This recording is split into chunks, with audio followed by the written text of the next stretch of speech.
Loan ಡಿಪಾರ್ಟ್ಮೆಂಟಿಂದ ಕಾಲ್ ಮಾಡಕತ್ತೀವಿ. ನೀವು ನಮ್ಮ ಕಡೆಯಿಂದ ಲೋನ್ ತಗೊಂಡಿರಿ. ನಿಮ್ ಕಡೆಯಿಂದ? ನಾ ಲೋನ್ ತಗೊಂಡಿನಿ ಕಂಪನಿ ಕಡೆಯಿಂದ. ನಾ ಕಂಪ್ನಿಯಿಂದ ಮಾತಾಡಕತ್ತೀನಿ. ದನ ಕಾಯವನೇ ನೀ ನನಗ ಮಾತಾಡಕತ್ತಿ. ನಾ ಕಂಪ್ನಿ ಕಡೆಯಿಂದಾನೇ ಮಾತಾಡಕತ್ತೀನ್ರಿ. ಯಾಕಾಡಿಂದ? ಕಂಪನಿ ಹಿಂದಿನ ಕಡೆ ನಿಂತು ಮುಂದಿನ ಕಡೆ ನಿಂತು? ಸರ, ನಾ ಕಂಪ್ನಿ ಒಳಗ ಕೆಲಸ ಮಾಡ್ತೇನ್ರಿ. ಹಾ, ಚಂದ ಮಾಡಪ್ಪ. ಆ ದೇವ್ರು ನಿನಗ್ ಚಂದಾಗ ಇಡ್ಲಿ. ನಿನ್ನ ಮೂತಿ ಮ್ಯಾಗ ಹೊಡಿಬೇಕಾಗ್ತದ ಈಗ. ಅಲ್ಲ ಇಲ್ಲಿ ಕೇಳು, ನನಗ್ ಕಂಪ್ನಿಯವರು ಕೆಲಸ ಕೊಟ್ಟಾರ. ನಿನ್ನ ಕಡೆಯಿಂದ ಲೋನ್ ತಗೋಬೇಕು. ನೋಡಪ್ಪ, ನಾನು ನಿನ್ನ ಕಂಪನಿ ಬಲ್ಲಿ ಲೋನ್ ತಗೊಂಡಿನಿ. ನಾ ಎಲ್ಲಿ ನಿನಗೆ ಲೋನ್ ಕೊಡ್ಲಿ?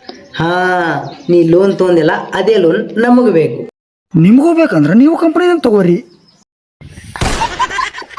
ಅಣ್ಣ, ನಮ್ಗೆ ಲೋನ್ ಬೇಡ. ಬೇಡಂದ್ರೆ ಫೋನ್ ಆಗಿ ಮಾಡಿ. ನನ್ನ ತಲೆ ಕೆಟ್ಟ ತೋರೋಣ, ತಲೆ ಕೆಟ್ಟು ನನಗ. ತಗೋಪ್ಪ. ದೇಶ ಮುಂದುವರಿಬೇಕಂದ್ರೆ ಎಲ್ಲಿ ವರಿಬೇಕು? ಜಗತ್ತೆಲ್ಲ ಕೆಲ್ಸಕ್ಕೆ ಹೊಂಟದ, ನಾವಿಲ್ಲಿ ತಲೆ ಕಟ್ಟೋರ ಜೊತೆ ಮಾತಾಡ್ಕೊತ ಕೂತೀವಿ. ಸರ, ನಾನು ಒಬ್ನೇ ಮಾಡಲ್ರಿ.